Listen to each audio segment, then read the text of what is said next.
queremos hablar sobre un tema muy importante. En estos días se ha tocado un caso que ha estremecido al país relacionado a la violencia a la mujer. Eh, bueno, esta denuncia policial involucra a un cantante muy conocido que ha agredido a su esposa. Pero queremos profundizar más en el tema, hablando sobre violencia familiar. ¿Qué está pasando en nuestro país? ¿Todavía continúa la violencia dentro de casa? ¿Y por qué? ¿Qué es lo que está pasando con los padres? ¿Qué está pasando con los niños? ¿Por qué aparentemente se está incrementando la violencia? Vamos a hablar sobre este tema con Silvana Ardito. Ella es licenciada en psicología y psicoterapeuta. Muy buenas tardes, Silvana. Bienvenida a Voz Pública. Buenas tardes, Janet, ¿cómo están? Buenas tardes, a Reinaldo también, nuevamente verlos, un gusto. Y sí, definitivamente es un tema que no es solamente de ahora, sino que viene de muchísimos años atrás y que cada vez se va acrecentando, ¿no? Inclusive a partir de la pandemia también ha sido bastante fuerte el tema de las denuncias, ¿no? Y donde, como sabemos, muchas veces lamentablemente no son escuchadas, en este caso las mujeres, ¿no? O no son atendidas, porque no hay un soporte de una otra manera continuo para un seguimiento muchas veces necesario, ¿no? Así es, Silvana, y dices bien, ¿no? Muchas mujeres van y presentan sus denuncias y entonces, pues en las comisarías o en los lugares donde deberían atenderlas inmediatamente, se hacen los graciosos, pues le dicen, ¿qué habrás hecho? ¿No? Y claro, y sería una broma Sí. si es que no hubiera golpes que no solamente son físicos, sino al alma, ¿no? Una cosa terrible. Pero ya tenía un dato que hace poco ha dado el Ministerio de la Mujer, que debería llamarse para mí el Ministerio de la Familia, pero ese es otro tema, porque la violencia es intrafamiliar, pues, ¿no? Y ahí estamos todos. Y puede haber un grupo más vulnerable. Pero veamos el cuadro que ya entiendo. Sí, queríamos un poco comentar sobre estas cifras que ha publicado el Ministerio de la Mujer, Silvana, correspondiente al mes de mayo de este año. Ha habido 2.460 casos de violencia familiar, sexual y otros de alto riesgo, dentro de los cuales en este mes solo 1.924 mujeres han sido reportadas como víctimas de violencia y 536 hombres. Pero si nuestro productor nos puede compartir las barras que están en la parte inferior de la página web del ministerio, también nos llama la atención mucho esta estadística, ¿no? Las edades, realmente es increíble cómo existe violencia a los menores de edad en casa y vemos, por ejemplo, los un chicos de problema 12 con a adicción, 17 sí. años que tienen, digamos, las cifras más altas de violencia, en este mes 579 casos reportados, en cuanto a, digamos, a casos de menores de edad que han sufrido este tipo, pues, de maltrato, ¿no? Tanto físico como psicológico y emocional. ¿Qué es lo que está pasando en las familias peruanas? Y si esto, hay una sensación de que los casos de violencia se han incrementado durante la pandemia. ¿Es cierto? ¿Cómo podemos analizar este tema, Silvana? Sí, la verdad que bastante importante y necesario también el hecho de tener este tipo de estudios y de estadísticas, y ver también el hecho de qué variables de una u otra manera interfieren en estos números, ¿no? Porque claro, son solamente el mes de mayo es totalmente alarmante y que no necesariamente es un trabajo netamente a partir del Ministerio de la Mujer, sino un trabajo multidisciplinario, ¿no? Que viene desde la policía, ¿no? El Ministerio del Interior, Ministerio, o sea, una serie de entidades que obviamente están involucradas y que, ¿por qué no decirlo, no? Necesitamos aún más el tema del apoyo en general. Lo mencionas ahora, no solamente es con las mujeres, no es necesariamente, y cómo ha disparado ¿no? Este indicador en menores de edad. Y que ahí vemos, y que claro, o sea, va, digamos, muy parecido el tema de las puntuaciones hasta 60, o sea, veo de 18 a 65 años, como pueden ver ahí, sí, 60 más, desde los 12, yo dije, desde los 12 a los 60 años, increíblemente. ¿Qué Y yo hay te, detrás de estos resultados en 12-17, adolescencia? Netamente. Yo, a mí, sí, sí, perdona, dígame. sí, perdóname, Silvana. Si es que comparamos, de 0 a 17 años es la mayor cantidad de agredidos, Exacto, ¿no? exacto. 319 de 0 a 5, de 6 a 11, De 0 a 476. 5 años, Claro, ¿no? o sea, Llama los la niñitos, atención. a los niñitos de 0 a 5 años, ¿no? Y Ujú. entonces ellos son más que los adultos de 18 a 59, que Sí. allí habría que ver que los adultos mayores también están en este grupo, porque si de 30 a 59 sumados más los de 60 a más, la verdad es que estamos hablando, digamos, de que, qué feo hablar de esto, pero hay números más o menos parejos en cuanto a que todos estamos metidos en el tema, lamentablemente, aunque por supuesto con los menores de edad de 0 a 17, que sería el grupo mayor, ¿no? Que denuncian agresión. ¿Qué ha hecho la pandemia Y como lo has mencionado, Reinaldo, negativamente? y que lo han denunciado, ¿cuántos casos más habrán que todavía no son vistos, obviamente, ni denunciados? Definitivamente la pandemia ha hecho potenciar de una u otra manera en el ámbito emocional todas estas emociones que, por más que de una u otra manera digo, estas emociones que han estado dentro de nosotros y que muchas veces no hemos sido conscientes de que las hemos tenido contenidas, de que las hemos tenido guardadas, de que las hemos tenido inclusive irresueltas, ¿por qué no decirlo, no? Situaciones irresueltas que uno de una u otra manera va acumulando y que el cuerpo es así, de una u otra manera se dispara esta emoción con alguna, ¿no? Con alguna, inclusive una situación o algún pensamiento, obviamente, y de pronto dispara esta brecha tan diferenciada que ahora la vemos. En el tema de la pandemia necesariamente ha sido un rebrote de emociones negativas.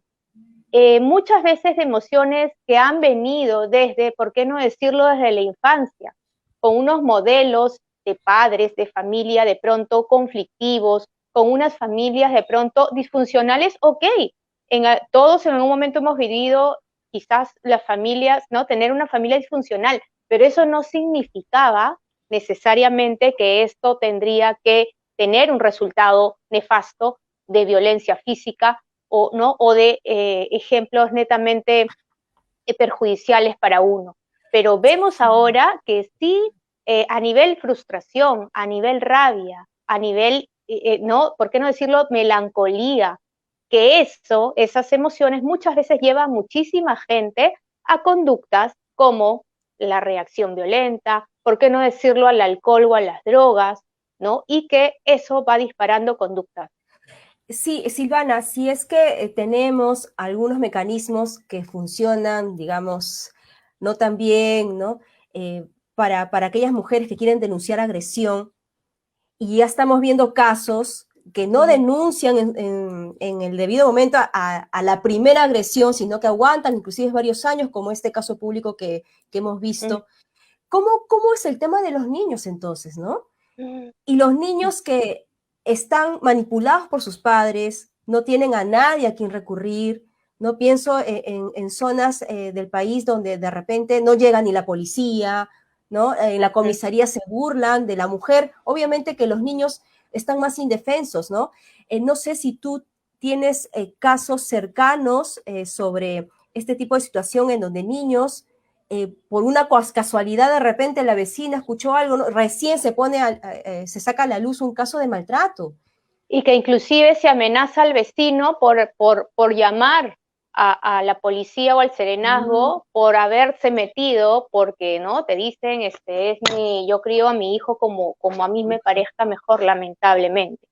Entonces, y detrás de eso, Janet, hay muchísimo miedo.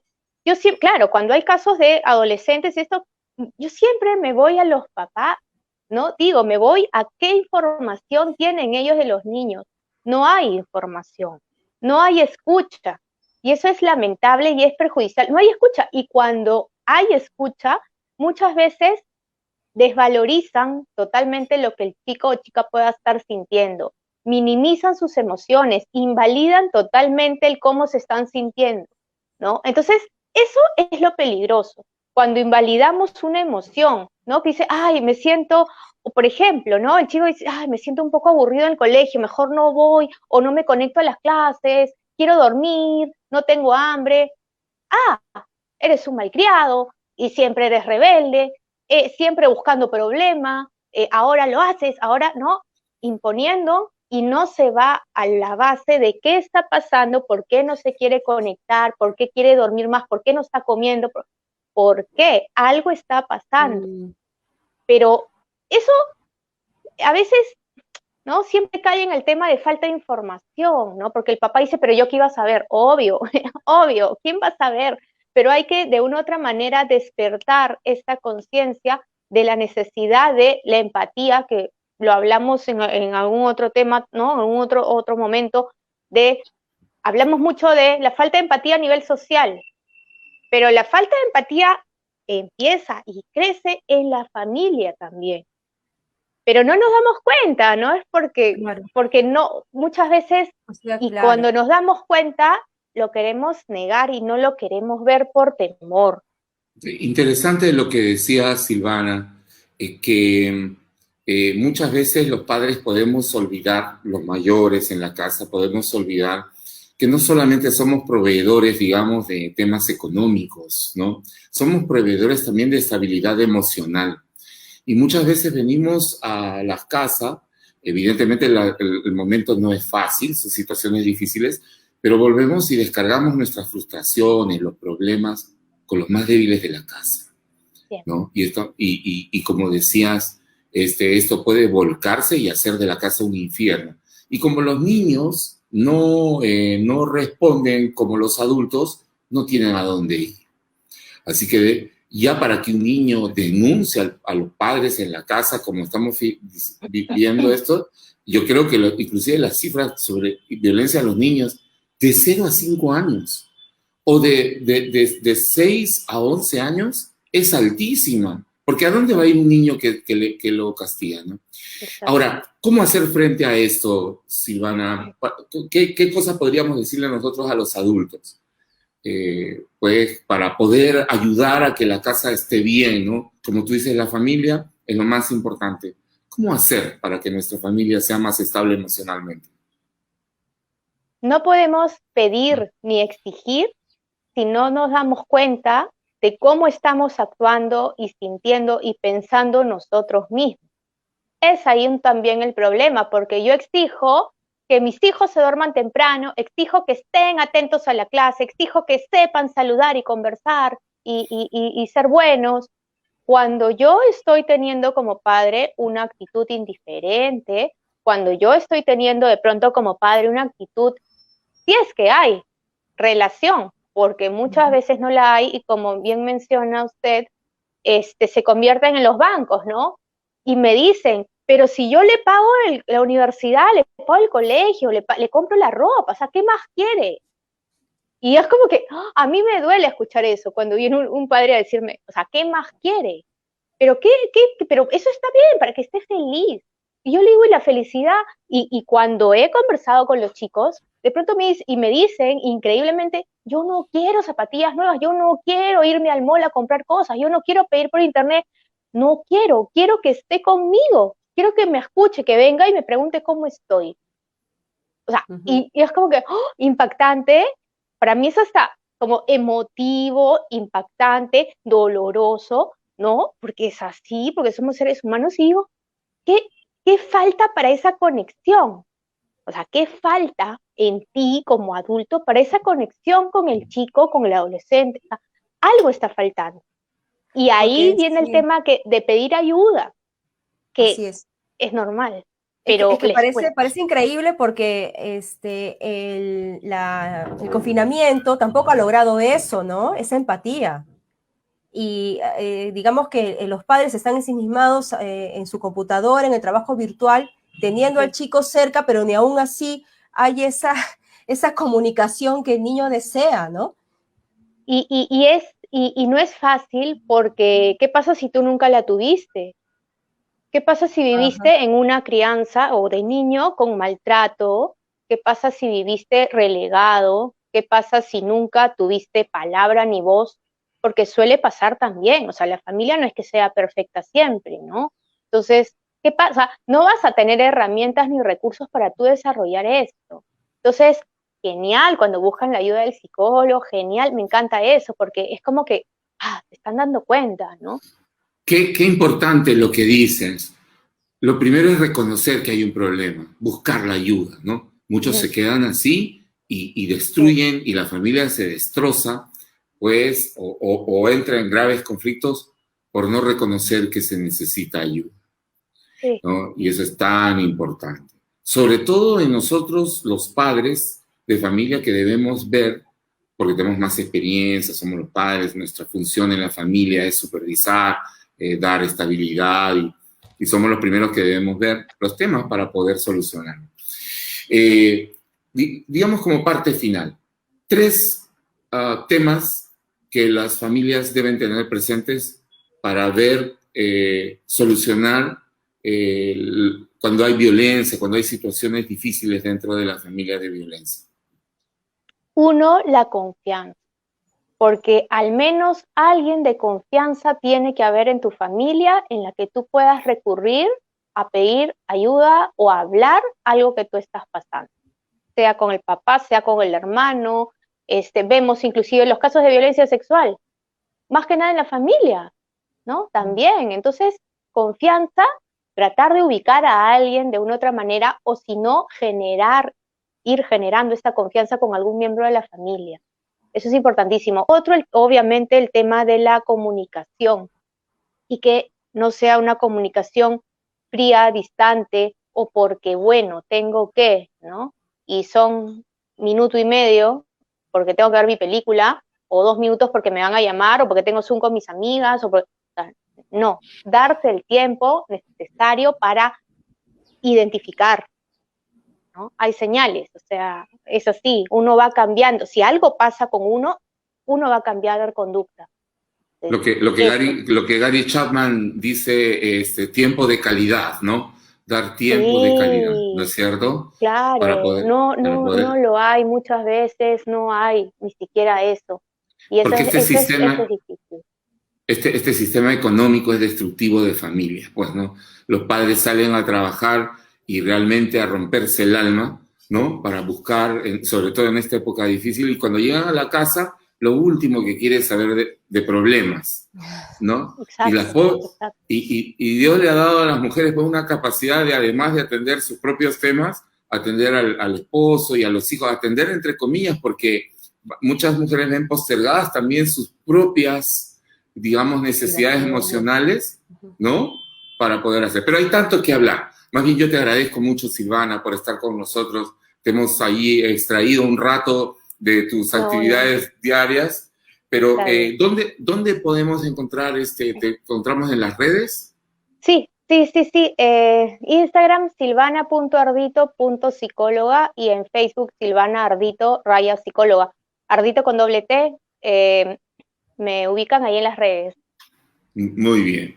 Muchas gracias, Silvana, por estar con nosotros. Gracias. Y encantada de que puedan ustedes, de hecho, impartir y colaborar con esta necesidad de informar sobre estos temas, porque todavía falta muchísimo desde el lado preventivo, muchísimo, es infinito. La verdad, así es que genial poder contar con periodistas que puedan estar con estos temas, ¿no? Es que todo el mundo, Silvana, habla así, la familia, lo más importante, la base de la sociedad, claro, y nadie le presta atención a la familia.